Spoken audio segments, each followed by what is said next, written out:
Hello दोस्तों, तो स्वागत है आपका मेरे व्लॉग पे, वो भी काफ़ी समय बाद। ऐसा ही हो जाता है व्लॉग डालना। तो हम लोग यहाँ कहीं जा रहे थे और हमने दीदी को पिक कर दिया था। और यहाँ पे को दीदी जो अपनी कुम्मन निकाल रही थी, क्योंकि वो अपने घर से काफ़ी स्ट्रगल करते हुए आती है।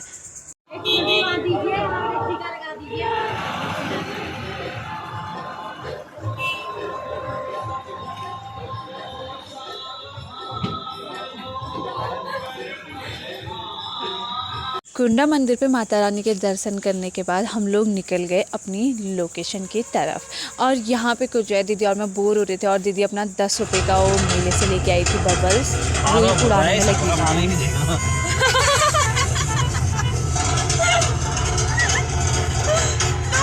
उसके बाद तो दीदी बहुत ही ज़्यादा वॉमिटिंग वगैरह करने लग गई थी। फिर हमने दीदी के लिए हाजमोला वगैरह लिए और फिर हम पहुंच गए थे अपनी लोकेशन पे।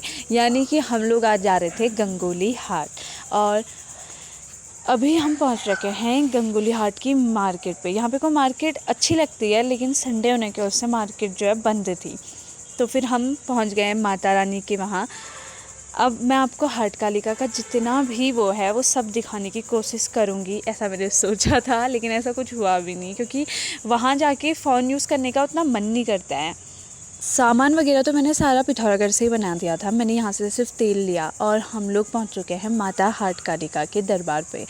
दोस्तों, वैसे तो मैं यहाँ 2-3 बार ऑलरेडी आ चुकी हूँ और इन्हीं के साथ आई हूँ, लेकिन जो मेरा आ जाने का मकसद जो था वो था माता रानी के लिए चूनर लेके आने का।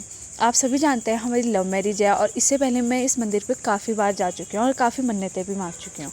तो जब हमारी कोई भी आशा है वो पूरी हो, कोई भी विश पूरी हो, तो हमें उनका थैंक्स ज़रूर करना चाहिए जिसने हमारी तकदीर लिखी और जिसने हमें मिलाया।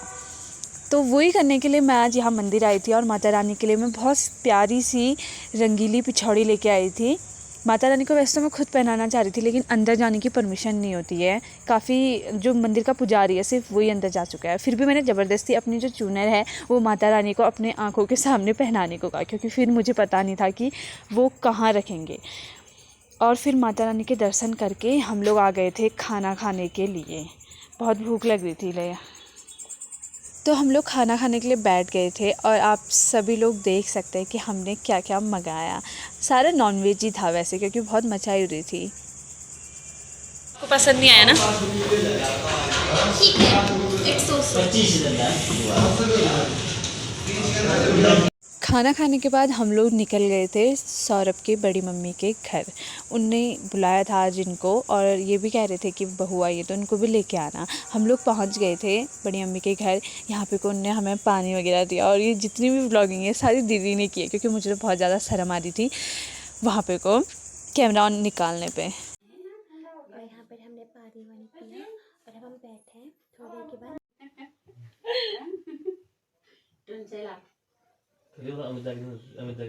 तो बड़ी मम्मी के साथ बातें करने के बाद हम लोग निकलते हैं घर को। और बड़ी मम्मी यहाँ पे को हमें टीका लगा रही थी।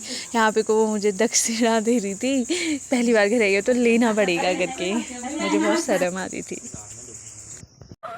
नई नवेली दुल्हन बनने वाली हो, दक्षिणा दिखाओ तो सही। तो उनको बाय करके हम निकल चुके हैं पिथौरागढ़ की ओर। यहाँ पे को बहुत थक गई थी और मुझे थोड़ा बैक सपोर्ट चाहिए था, तो मैंने इनका सपोर्ट ले लिया। अब हमने वो ऊपर जो पहाड़ दिख रहा है वो क्रॉस लाइन दिख रही है, उधर जाना है। उधर को होगा गुरना मंदिर। इतना सा और है, झेल लेंगे बस।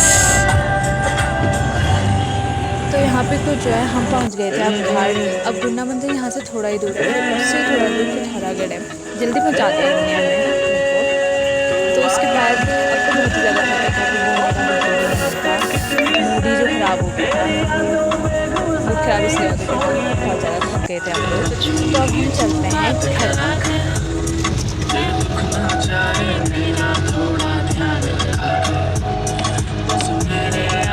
अपनी ही तू बात कर।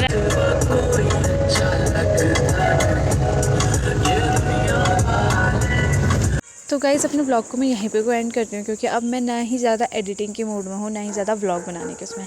घर पहुँची तो यहाँ पता चला क्या, मुझे पहले से पता था मेरा भाई आने वाला है। अब जो भी हमारे आगे की मस्ती रहेगी वो मैं आपको नेक्स्ट ब्लॉग्स पे दिखाते रहूँगी। Thank you, bye.